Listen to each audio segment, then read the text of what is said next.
O programa está oficialmente aberto hoje, dia 13 de dezembro de 2025. Você está no canal Cuesta Verde, jornalismo de verdade. Você gostaria de ter um bar? Sim, de ser o dono de um boteco? Ou para você que já é do ramo, apenas mudar de endereço? Talvez adquirir mais um estabelecimento gastronômico para o seu império?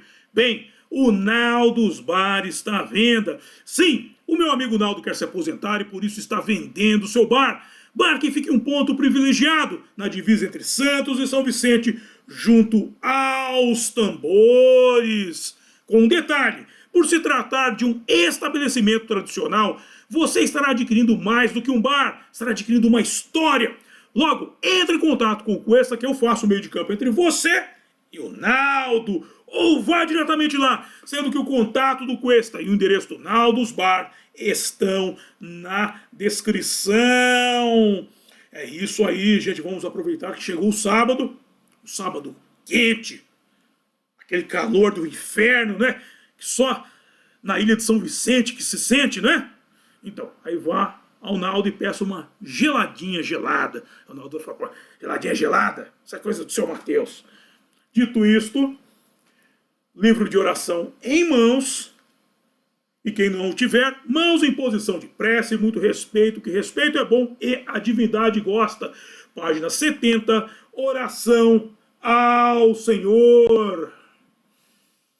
Ó Senhor, é o Cantare, fonte de todas as luzes, de todas as forças, de todas as sabedorias, de todos os amores. Dai-nos a luz, dai-nos a força, dai-nos a sabedoria, dai-nos o amor.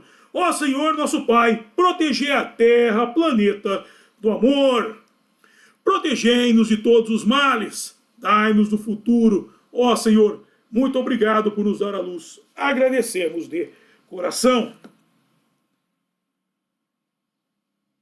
Eu peço ao nosso Senhor El Cantare que, por favor, não permita que justiça alguma ocorra durante esse programa. Muito obrigado. É isso aí, gente. Estamos regressando ao estudo deste livro aqui, O Grande Conflito. O Grande Conflito de Ellen G. White. Sim. Levou um tempo, claro. O Cuesta é volúvel, o Cuesta é um canal volúvel, a gente segue essa questão ad eterno e vamos seguindo. Tem coisa que vai sumir durante um tempo, vai voltar em outro, mas estará sempre do jeito que os nossos acólitos gostam, com muita informação e muita provocação. Bem, o estudo de hoje, nós vamos dar sequência àquele entendimento de Maria, segundo os pentecostais, os evangélicos, que todo mundo conhece, tem algum amigo evangélico, algum conhecido, algum parente. Eu convivi muito com evangélicos e eu sei que esse pessoal não é fácil. Eles confundem muito fé com fanatismo. E dentro disso, eles canalizam todo o ódio, esse pessoal tem muito ódio dentro deles, você ouve na voz, eles canalizam em uma figura chamada Maria. É contraditório isso. E todo esse ódio em cima de Maria, por que esse ódio em cima de Maria? Por que eles tentam esse ódio? Como eu digo sempre, todo pensamento pentecostal sai deste livro aqui. Quando eu li esse livro, eu falei, eu preciso mostrar. Primeiro eu ia mostrar um trecho, eu falei, cara, eu preciso tratar deste livro inteiro. Porque se você quer entender a cabeça do evangélico, saiba que aquilo lá não nasceu com ele. Foi incutido a partir deste livro aqui. E você vê, cara, é um negócio complicado. Muito complicado, porque eles sempre vêm com aquela frase ridícula. Ah, Maria é uma mulher como outra qualquer, ou seja, uma mulher qualquer. Uma mulher, a mãe de Cristo, a mãe do Cristo, que eles dizem que eles seguem, que eles dizem que ele ama. Por isso, esse programa de hoje, eu estou falando diretamente para os meus seguidores, cara. Quem não é seguidor do Cuesta vai ficar puto da vida, fala assim, não vejo nunca mais esse barbudo, filha da puta, não sei o que, mas tá certo. Os seguidores do Cuesta são buscadores da verdade. E atenção, gente, eu digo sempre, a busca da verdade não é um campo para paixões. Não é um campo para paixões. É um campo para obstinação. A busca da verdade é o nosso ideal, o nosso objetivo, mas isso não é uma paixão. Por quê? Porque muitas vezes as investigações que a gente segue nos levam por caminhos errados. E a gente tem que mudar de ideia. Quantas vezes eu, discutindo com alguém, eu falei, pô, eu tô errado, essa pessoa tá certa, eu cheguei, você tá certo. Eu mudei de ideia. A gente tem que ter essa humildade, por isso eu falo, não é um campo de paixões, porque se você se apaixonar uma ideia, se ela estiver errada, você vai acabar se defendendo uma narrativa, um discurso. Isso não é a busca da verdade. A busca da verdade é verdade, aquilo que é, e não o que eu quero, ou o que você quer, ou o que qualquer um quer que seja. Eu falo sempre, paixão é quando você está com a sua namorada no motel, sabe que você está lá peladão em cima dela? Aí é a sua paixão. A mulher também, que está peladona debaixo do seu macho, aí é para você demonstrar a sua paixão. Aí é para você demonstrar a sua paixão. Eu lembrei agora, eu estava conversando com a mulher, ela falou, toda mulher tem que ser uma puta na cama, ela falou. Eu entendi que ela disse que ela usou a questão da puta figurativamente, na questão da performance sexual, mas eu fiquei pensando, porra, meu, mas a puta, às vezes ela tá trepando com um cara que, amadoristicamente, ela jamais daria para um cidadão desse. O que passa uma prostituta, eu entendi que a questão da performance, mesmo assim, a performance... ela tem que ser com alguém que ela curte e com alguém que ela quer distância. O cara tá pagando. Então, não sei se essa foi a melhor definição de uma mulher que se entrega na cama. Eu prefiro uma mulher apaixonada, né? Uma puta não, porque aí eu fico na dúvida. Será que ela tá comigo porque eu sou bom? Porque ela tem outros interesses que não seja eu. Vai saber, né? Oh. Dito isso, vamos para o programa de hoje e a gente conversa mais na sequência.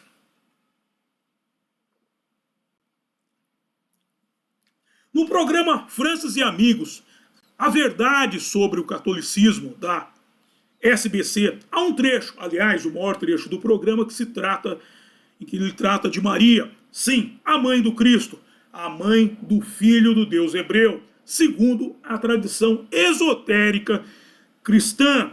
Só antes de seguir, eu quero colocar um ponto no papel. Jesus Cristo existiu, o Cristo existiu, tem aquele livro que chama Em Defesa de Cristo, do Lee Strobel, que ele consulta os maiores intelectuais cristãos e eles mostram provas da existência do Cristo. Eles comprovam. É interessantíssimo esse livro, porque eles dão demonstrações assim, quase irrefutáveis. Algumas são refutáveis, mas a maioria não. Então você fala assim, 80% do livro, se a maioria do livro comprova a existência do Cristo, sim. 20% não. Ou seja, a probabilidade de ser verdade é maior do que de não ser. Então eu me baseio na probabilidade da existência do Cristo. Existiu o Cristo. Ok? Depois nós podemos, se vocês quiserem, eu faço um programa sobre esse livro Em Defesa de Cristo. Coloca aí nos comentários que eu preparo o programa para vocês aí, ok? A mãe do Cristo, a mãe do Filho Deus hebreu, segundo a tradição esotérica cristã. Alguém que, só por se tratar da mãe do seu líder espiritual, deveria ser tratada com todo respeito. Contudo, para os pentecostais, ela é só uma mulher como outra qualquer.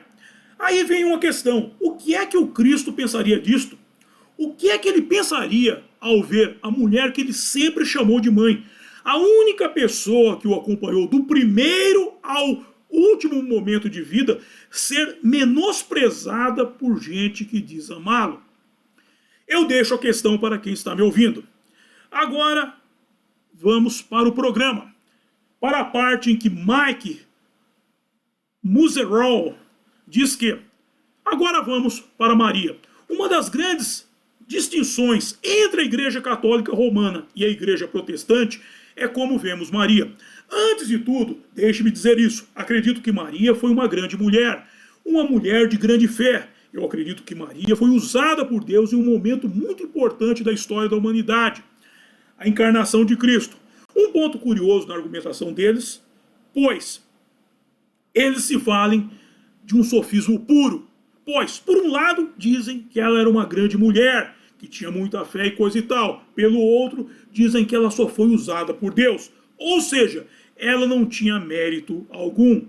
Qualquer mulher na rua poderia ter parido Cristo, menos a mãe do senhor Muserel. Voltando, mas Maria era um ser humano comum que precisava de um Salvador. O que leva a uma pergunta. Por que é que Maria precisava de um Salvador? De acordo com o pensamento cristão, provavelmente porque vivia em pecado. Algo que leva a uma outra pergunta. Cristo teria sido fruto deste pecado? Vamos parar um pouco aqui antes de seguir. O pessoal já deve estar pulando no meu pescoço aqui, mas a coisa ainda vai piorar. Que eu quero falar, o que é esse pecado original que muita gente fala? Qual que é esse pecado que levou a Adão e Eva serem expulsos do jardim do Éden? Falar, ela comeu do fruto do conhecimento, da maçã. Não se fala nem que é uma maçã. Na verdade, isso daí é uma alegoria. A maçã que ele comeu foi a buceta da Eva. Vamos ser coerentes. Esse é o fruto do conhecimento. Esse é o conhecimento. Adão foi lá e trepou com a Eva. A Eva deu para o Adão. A Eva olhou para a cobra e pensou olhou para a cobra na árvore e pensou na cobra do Adão. Ninguém aqui é criança de 5 anos. Pelo amor de Deus. Pelo amor de Deus. Pelo amor de Deus. Mas por que é que o sexo... Deus teria proibido o sexo entre eles? Não sei. Não consta na Bíblia. Não consta. Você pode... Qualquer coisa que eu disser, o que qualquer pessoa disser sobre isso é especulação. Não tem valor histórico algum. Porque especulação não se sabe por quê. Não se sabe por quê. Naquele momento. Mas o que se deduz é o seguinte, aí se entende o quê? Primeiro, Adão e Eva, eles eram anatomicamente compatíveis, ou seja, sexualmente compatíveis. O corpo dele era para encaixar no corpo dela, foi feito assim. Já tinha a previsão do sexo, e supõe com prazer, com a questão do prazer. Por quê? Porque se a gente pegar o relato seguinte, a expulsão, o Deus hebreu os amaldiçoa da seguinte forma. Ele dá uma maldição para Adão, que ele vai trabalhar. Você vê que a maldição do Deus é para o homem para trabalhar. Você vê quando fala que trabalho, não sei o que, trabalho não é coisa boa não, porque é maldição, está na Bíblia. Isso é bíblico, trabalho é maldição. Deus amaldiçoou o homem com o trabalho. Agora, com o que ele amaldiçoou a Eva? Com as dores do parto. A partir de você terá as dores do parto. Ou seja, já estava previsto dentro da lógica divina que a mulher e o homem, eles se completariam, isso é o chamado sexo, e a mulher engravidaria. Ou seja, ela já tinha o corpo dela pronto para quê? Para a reprodução. Ou seja, isso já estava dentro do plano divino. Primeiro, ele não faria o corpo dos dois anatomicamente compatíveis. E segundo, ela não teria o parto. O parto não era para ter dor. Agora, como eles treparam antes da hora, mulherada que sofre hoje. Tem inventado um negócio chamado cesariana aí para aliviar, mas o negócio não alivia tanto, não. Agora, isso aqui me lembrou uma vez, quando eu estudava publicidade, tinha uma moça que estudava comigo, e ela casou com um homem mais velho, e o cara tinha 3 filhos, 2 meninas e um menino. E esse menino começou a entender essa questão da compatibilidade anatômica entre o homem e a mulher. Aí falaram que tinha o negócio do viado, outro namoro, negócio de viado. E o moleque não conseguia entender, ela achando engraçado. Como é que o homem acasalava com o homem, que ele falou que não funciona, não funciona. Aí eu falo, você não explicou para ele que ele entra pelo outro lado? Eu falo, mas vou explicar isso pro moleque, pô.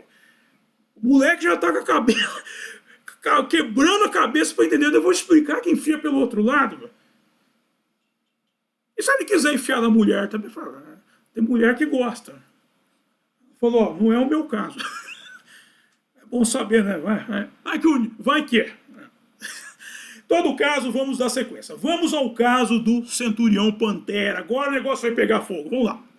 No blog The Gospel According to Romans, publicado foi o artigo de autoria de Robin Helweth Larsen, alcunhado de Jesus, filho de Pantera. Lendo-se que, por volta de 117 depois de Cristo, o filósofo grego Celso, em seu livro A Verdadeira Palavra, expressou o que parece ter sido a opinião judaica consensual sobre Jesus, que seu pai era um soldado romano chamado Pantera. Atenção, isso se encontra no Talmud. Contudo, Pantera era um nome bastante comum entre os soldados romanos. E o boato é repetido no Talmud e nos escritos judaicos medievais, onde Jesus é chamado de Yeshu ben Pantera, o filho de Pantera. Então está no Talmud e que eu não consegui verificar, mas dizem que Flávio Joséfo teria falado disso. Em 1859, uma lápide surgiu na Alemanha com o registro de um soldado chamado Tibério Júlio Abdes Pantera, cuja divisão Cohors Prima Sagitário, a primeira unidade de arqueiros, havia servido na Judéia antes de ir para a Alemanha. Por isso que essa lápide apareceu na Alemanha, era uma homenagem ao centurião Pantera. Até eu li aqui Cohors Primia Sagitário, que tem a constelação Sagitário, significa Pantera, arqueiro. Você fala, qual é o signo? Sagitário, isso é do signo do arqueiro. Posto que historiadores levantam a hipótese de que ele era o pai de Jesus, especialmente porque Abdes, que significa servo de Deus, sugere uma fonte judaica. Ademais, na lápide está escrito Tibério Júlio Abdes Pantera, de Sidom, com 62 anos. Serviu 40 anos, ex-porte-estandarte da primeira corte de arqueiros. Todavia, parece que esta primeira corte de arqueiros mudou-se da Palestina para a Dalmácia em 6 depois de Cristo e para Reno em 9 depois de Cristo, sendo que Pantera veio de Sidom, na costa da Fenícia, a oeste da Galileia. Ele serviu no exército por 40 anos, por algum tempo, no reinado de Tibério. Na dispensa, ele teria recebido a cidadania do imperador, que teria sido concedida se ele tivesse sido escravo anteriormente. E é o ponto que eu falo que veio de Sidom, ou seja, ele teria sido escravo fenício, ou seja, ele não seria um romano. Roma eles pegavam guerreiros de todos os pontos. Tem até um filme aí do Rei Arthur, que é interessante, que eles colocam que as crianças teriam sido levadas para lutar no exército romano. E Arthur, depois de ser ali o rei na Bretanha, foi um centurião romano, fez parte da centúria.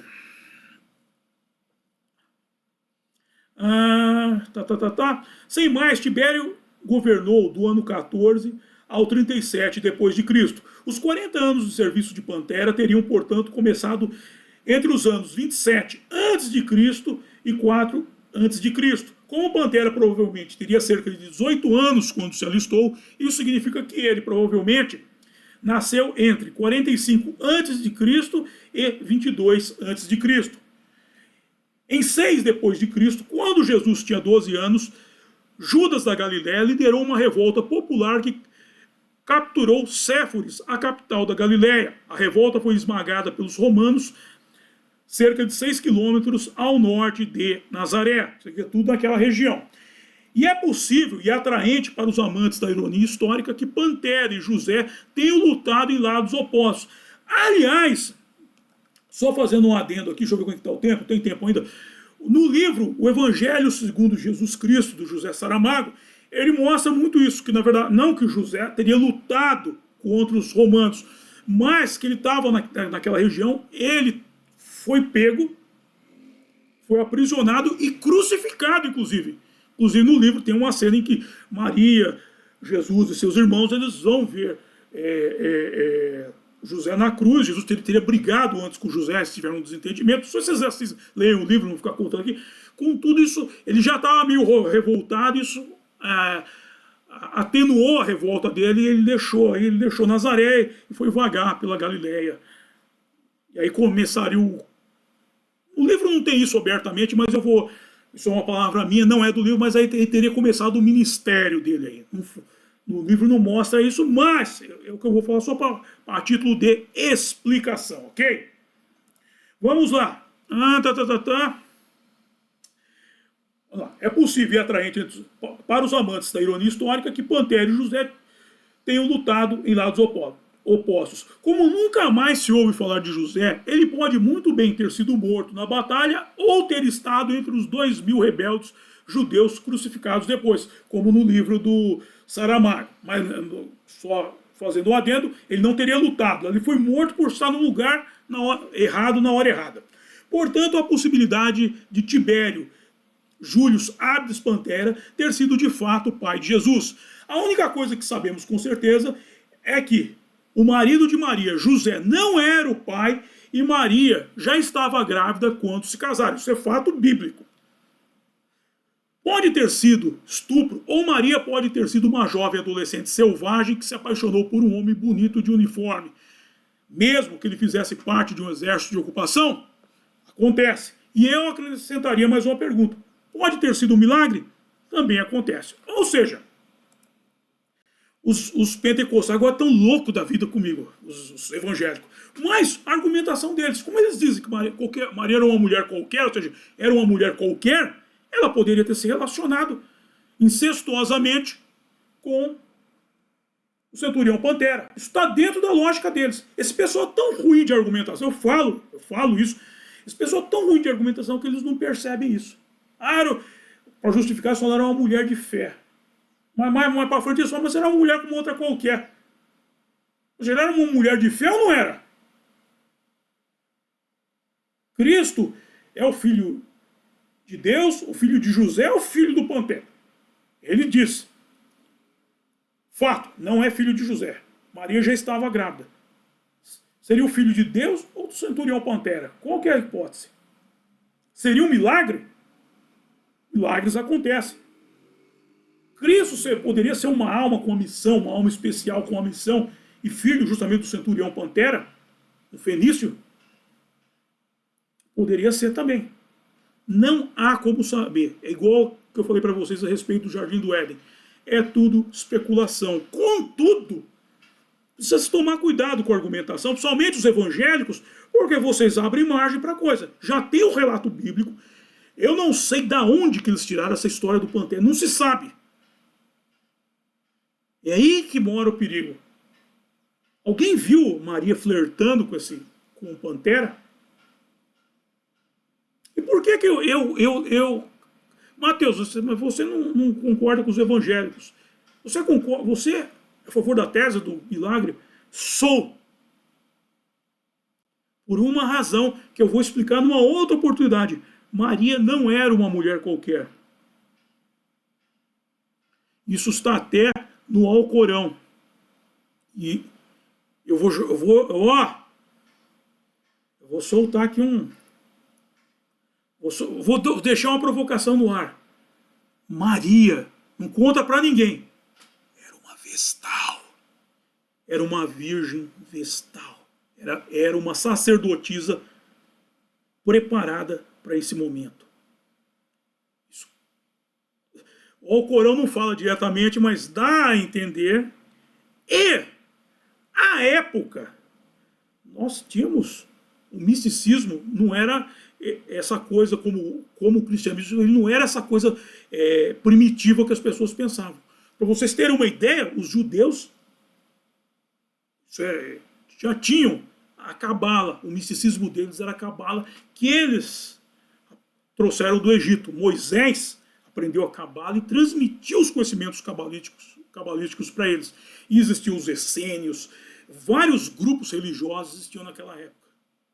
Essênios é uma variação do cristianismo, mas esses grupos estavam por lá. Você vê que mais para frente surgem os templários. aquela região lá é muito farta de misticismo. Quando eu digo que Maria era uma vestal, foi uma sacerdotisa treinada para esse momento, para ser a mãe do filho do Deus hebreu, é porque eu sei de algo. Vocês querem saber? O segredo. Vocês querem saber o segredo? O segredo a gente não conta para ninguém. E por aqui eu encerro o programa de hoje, gente. Porra, Matheus, você pôs fogo! É isso mesmo. Agora os buscadores da verdade estão putos comigo. Tá? Olha, hoje eu arranjei briga com católico, com evangélico, com ateu e com os buscadores da verdade. Com quem que eu não vou brigar até o final do ano? Bem, dito isso, vamos para a hora de passar o chapéu, que é a hora que eu mais gosto, e a hora que vocês mais gostam também, que é a hora que eu ganho uma graninha.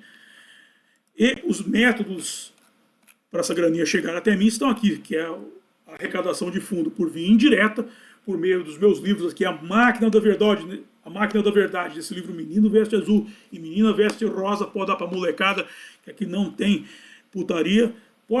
O romance A Saga de Kid Winchester, esse é para os adultos, pode dar para os adultos, porque tem putaria. É o link do curso Fundamentos do Exorcismo. E aí vamos para a arrecadação de fundos por via direta, ao apoia-se do meu blog O Mochileiro Místico, o Pix para você já fazer a sua doação e o PayPal para os acólitos do estrangeiro. E por fim, ao link da Boutique do Cuesta para você comprar a sua beca de conservador. O link do meu álbum de rock em parceria com meu amigo Renato Pop, com letras de Mateus. O contato do Cuesta para você mandar suas dúvidas, sugestões de pauta, pedir o contato do Naldo e coisa e tal. O grupo do Cuesta no X, o Pravda Conservador. O link do grupo do Cuesta no WhatsApp, nosso canal mais curto de comunicação. Ontem eu admoestei o pessoal no grupo. Meu. Dou bronca também. E Naldos Bar, o ponto de encontro dos acólitos. Atenção, semana que vem, semana final. Atenção, Denilson. Todos os carros, Denilson, vamos lá. Método para ganhar na loteria Prosperidade e Abundância, na quinta, dia 18 de dezembro de 2025, às 6 horas da tarde.